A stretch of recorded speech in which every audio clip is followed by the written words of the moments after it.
So remember Google Glass? That sleek, overhyped little wearable that made you look like a tech cyborg from 2013 and made everyone around you deeply uncomfortable? Yeah, those glasses. Well, Google's back. And this time, they might have actually nailed it. At TED 2025, Google quietly revealed a prototype of its brand new AR smart glasses. And no, they didn't call it Google Glass 2.0, probably because they're trying to avoid that particular ghost from the past. But this new version, it's smarter, sleeker, and frankly, way more useful than anything they've done before. Today, we're diving into exactly what these glasses are, how they work, what they don't do, thankfully, and why they might actually succeed where the original flopped so hard it became a meme. So here's what Google showed off.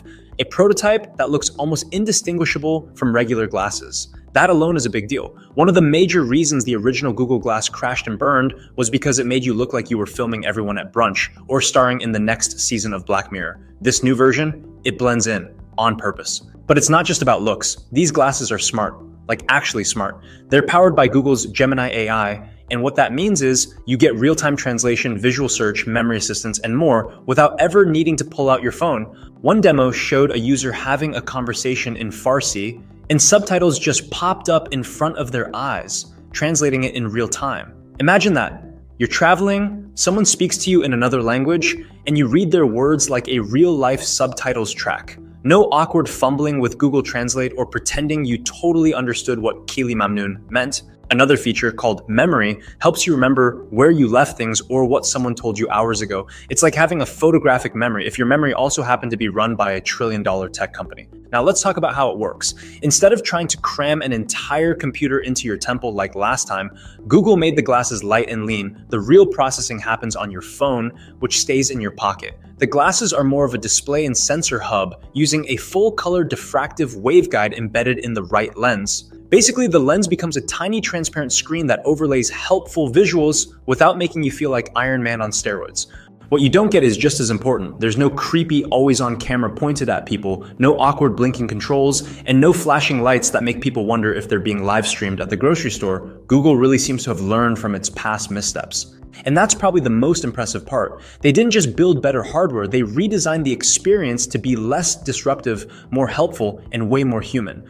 Now, to really understand how impressive Google's new direction is, we've got to zoom out and look at what everyone else is doing in the AR space. Because let's be honest, Google's not alone in this game anymore. In fact, they're jumping into a ring that's already pretty crowded with some heavyweight contenders. Let's start with Apple. Apple's Vision Pro is basically the opposite of Google's new glasses. Instead of subtlety, it leans into spectacle. You're not just slipping on a pair of specs, you're putting on a full-on ski goggle headset that looks like it was designed by NASA's marketing department. To be fair, it's an incredible piece of tech. You get eye tracking, hand tracking, spatial computing, ultra-high resolution displays, and a price tag that politely asks for $3,500. But here's the thing, it's not really AR in the everyday sense. It's mixed reality. Something you use at home or in an office, not while walking around the grocery store or catching a flight.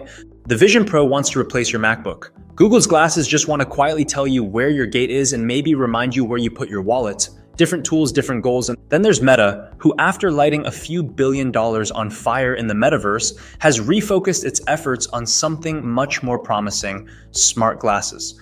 Their Ray-Ban Meta glasses, released in collaboration with Luxottica, are probably the closest comparison to what Google's doing, at least stylistically. They look like regular sunglasses, can take photos, and even let you talk to Meta's AI assistant. But while Meta's glasses are stylish and fun, they don't quite offer the same level of information overlay or contextual awareness that Google is pushing toward.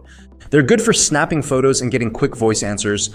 Google's trying to turn your field of view into an intelligent layer of information. Again, different philosophies. And then you have smaller players like Snap with spectacles, or Magic Leap still trying to figure out where they fit in all this. Spectacles are flashy but limited in functionality. Magic Leap was hyped to be revolutionary, but the price, size, and software ecosystem kept it in developer land for way too long. What we're seeing now is a shift in thinking. Instead of treating AR as a novelty or sci-fi experiment, companies are asking a more practical question. How can we make this genuinely useful without making people look insane wearing it?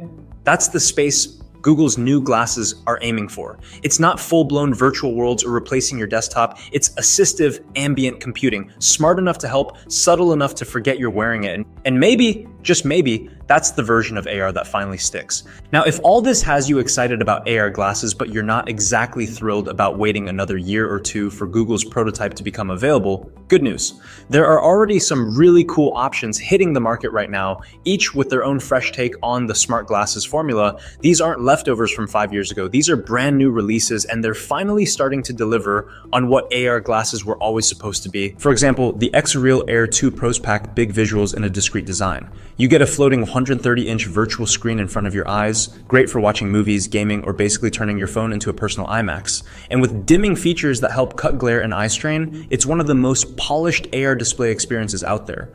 Or if you're a gamer, Lenovo's Gen 2 Legion glasses might be your pick.